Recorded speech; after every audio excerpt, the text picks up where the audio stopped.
পাঁচজন ইয়ারোকে সাসপেন্ড করার নির্দেশ দিল কমিশন এবং এদের বিরুদ্ধে ডিসিপ্লিনারি অ্যাকশন নেওয়ার কথা বলা হয়েছে। সেটা তো সেকেন্ড পার্ট, ডিপার্টমেন্টাল যেটা প্রসিডিওর আছে। কিন্তু প্রথমে তো সাসপেন্ডটা করেছেন এবং এই প্রথম সরাসরি সাসপেন্ড হয়েছে, যেটা ইলেকশন কমিশনের আইনে থাকা সত্ত্বেও ইলেকশন কমিশন এতদিন চিফ সেক্রেটারিকে অ্যাডভাইস করছিলেন। এইটা পুরো এসআইআর প্রক্রিয়াতে প্রথম ইলেকশন কমিশন তার পাওয়ার এক্সারসাইজ করেছে। এরপরে ইলেকশন কমিশন চাইলে এফআইআর করতে পারে এবং যে ইয়ারোরা 7 জন সাসপেন্ড হলেন আমরা জানি খুব বৈধভাবে উপযুক্ত কারণে করেছে। এরা ফেক স্কুল সার্টিফিকেট অ্যাকসেপ্ট করেছেন, এরা প্যান কার্ড অ্যাকসেপ্ট করেছেন, এরা এরা অ্যাকসেপ্ট করেছেন নোটারির কাছে এফিডেভিট। ইলেকশন কমিশনের যে 13টি গাইডলাইন আছে তাকে সম্পূর্ণরূপে ভাইলেট করেছেন এরা। মূলত তৃণমূলের কথায়, ডিএম বা ডিইওদের চাপে আর নন্দিনী চক্রবর্তীর ইশারাতে, আর নন্দিনী চক্রবর্তীকে দিয়ে পুরো র্যাকেটটা চালাচ্ছেন মুখ্যমন্ত্রী মমতা বন্দ্যোপাধ্যায়। এই যে ফর্ম 7 এর যে সমস্ত অভিযোগ আছে এগুলো দ্রুত নিষ্পত্তি করতে বলেছে কমিশন, মানে এটা নিয়ে কি হবে মনে করছেন? না, তার তো পদ্ধতি আছে, আরপি অ্যাক্টে তো বলা আছে।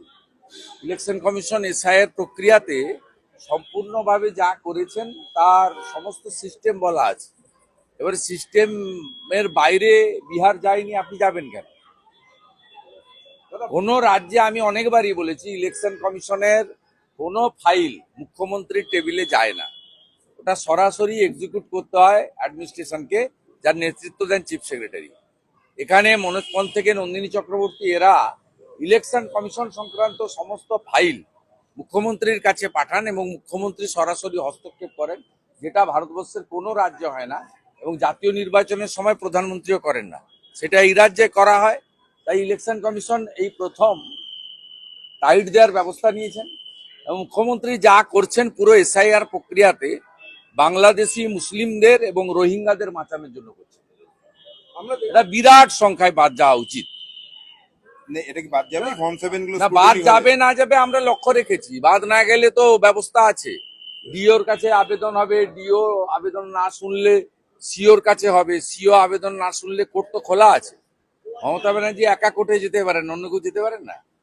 যে বেকার ভাতা ফর্ম বিলি বাংলার সীমান্ত বরাবর দেখলাম যে বাংলাদেশের বেশিরভাগ জায়গাতেই জামাতরা জয়লাভ করেছে এবং ভারতে যে অন্যদিকে দেখি বাংলার মালদা, মুর্শিদাবাদ, নদিয়া এই সমস্ত জায়গায় জমি না দেওয়ার জন্য কাঁটাতার খোলা রয়েছে। ফলে জামাতের জয় কি বাংলার আকাশে সিঁদুরে মেঘ, কিংবা জাতীয় নিরাপত্তা নিয়ে এখনো কোনো হেলদোল নেই? এপারের জামাত ওপারের জামাত দুটো মিলে মিশে একাকার হয়ে গেছে এবং সেই কারণে কাঁটাতারের বেড়ার জমি না দেওয়ার ফলে এপারের জামাত ওপারের জামাতকে জিতিয়েছে, মানে তৃণমূল সঙ্গে এখন হুমায়ুন কবির জুটেছে।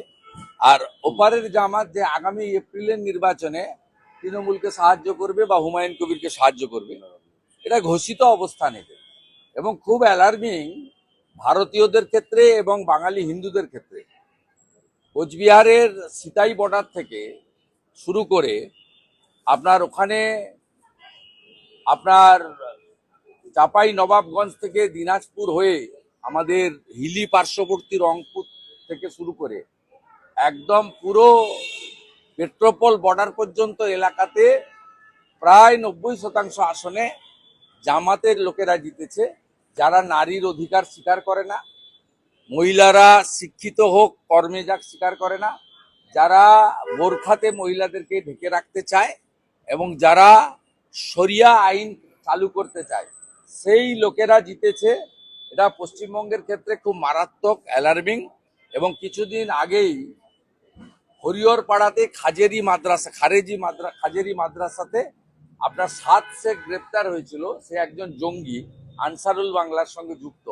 সেখানে ভোটার তালিকায় নামও তুলেছে, 3 বার ভোট দিয়েছে।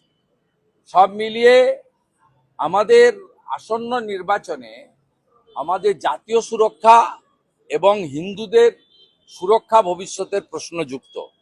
তাই পশ্চিমবাংলার রাষ্ট্রবাদীরা ঐক্যবদ্ধভাবে এবারে নির্বাচনে জামাত টুকে এখান থেকে উৎখাত করবেন, এই বিশ্বাস আমাদের আছে। দাদা যুবসাথীর ক্যাম্পে ডাক্তারি পড়ুয়া, সিএ, বিটেক, এদের সমস্ত লাইন এক মহিলা কাঁদতে কাঁদতে বলছেন আমি- ছেলে চাকরি নেই। না আমি আপনাকে বলি, আমি 3 দিন ধরে গত পরশুদিন সল্টলেক বিজেপি অফিস থেকে বলেছিলাম, কালকেও বলেছি, আপনি কেন লাইনে দাঁড় করাচ্ছেন? এখন কোথাও লাইনে দাঁড়াতে নেই, সব অনলাইন হয়ে গেছে, পোর্টাল হয়ে গেছে, কেন লাইনে দাঁড় করাচ্ছেন? এবং লাইনে দাঁড় করিয়ে একটা জিনিস সুবিধা হয়েছে, সেটা হচ্ছে পশ্চিমবাংলার যে বেকারদের ভয়াবহ চিত্র, রবিবার শিব চতুর্দশীর দিন সেখানেও 5-7-8 লক্ষ যুবক যুবতী তারা লাইন দিয়েছেন, বাবা মা লাইন দিয়েছেন, কি ভয়াবহ চিত্র একদিনেই দেখেছেন।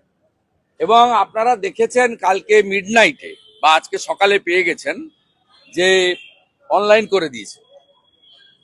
এটা তো আগেই করা যেত, ঠিক আছে দাদা, অনলাইন অনলাইন করে দিয়েছে, আপনারা দেখুন, তাকে অনলাইন করে দেওয়া হয়েছে। আপনার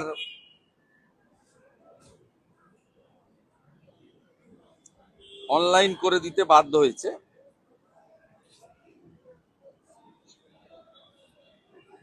অনলাইন করে দিয়েছে, ওই সাথে অনলাইন। এবং আরো দেখবেন, কালকে একজন আমাদের যুবক বন্ধু পোস্ট করেছে, যাকে আমি রিপোস্ট করেছি এক্ষুনি, সেটাতে সুপ্রতিম চন্দ্র সরকার, যুবসাথী প্রকল্পে আমি নিজেকে এনরোল করাচ্ছি না, আমি আমার কোন রকম তথ্য এই সরকারকে দিতে রাজি নই।